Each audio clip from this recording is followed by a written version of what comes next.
Here now to react, Dr. Alveda King, niece of Dr. Martin Luther King Jr., civil rights activist, Fox News contributor. I have been dying to have you on since this started because you have a unique way of getting the conversation back, going in a positive direction that isn't about people taking shots and scoring points. What would you say at this point in time?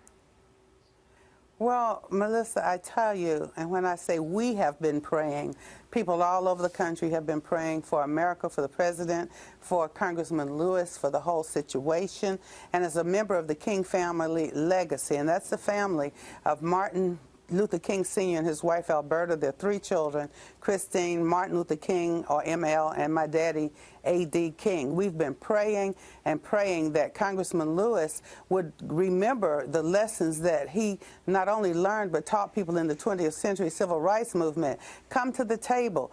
Make peace, communicate non-violently. And so I understand that he's hurt and he's disturbed because he makes that point very clearly.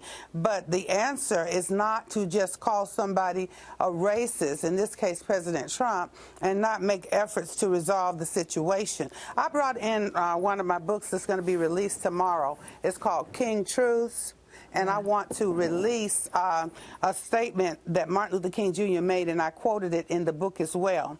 I am convinced that men hate each other because they don't know each other, and they don't know each other because they don't communicate with each other, and they don't communicate with each other because they are separated from each other.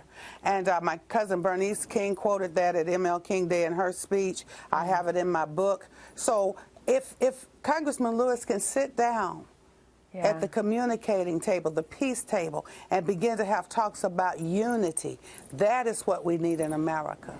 The difference, I mean, I've really come to appreciate that what is special about the King legacy is that it isn't self-serving and it isn't hypocritical. And that's what I think people really react against when everything gets heated and everyone starts yelling at each other.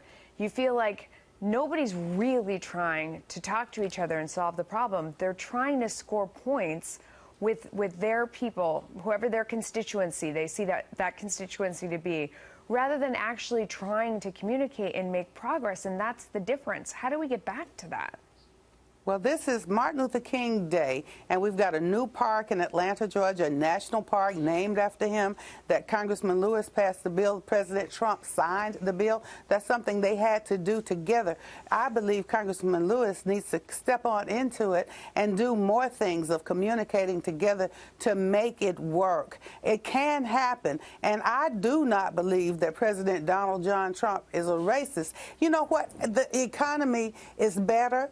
The unemployment rate is down in the black community and across the board. Job rates are going up across the board. People in business now are saying we will lower our own, we'll have our own breaks to our employment. And so, you know, they're giving bonuses to employees. All of this is under the leadership of President Donald John Trump, and he's just not a racist. Do you have any feelings about what you think he said? Do you care? Do you want to know what he really said? Does the sentiment behind it trouble you no matter what it is that he actually said? Well, immediately what I felt when I heard it, I said, oh, he's talking about the conditions, like a hellhole kind of thing, because I don't use the other word, hellhole, with corruption in these countries where the leaders are corrupt. Like we were talking in your previous segment, sometimes leaders can be corrupt, take all the resources from the people are suffering, and their answer is, let's move to America. So I believe that once our swamp is drained, he wants to help drain some more swamps too, and I believe we should help our president get rid of corruption, and I believe he wants to do that.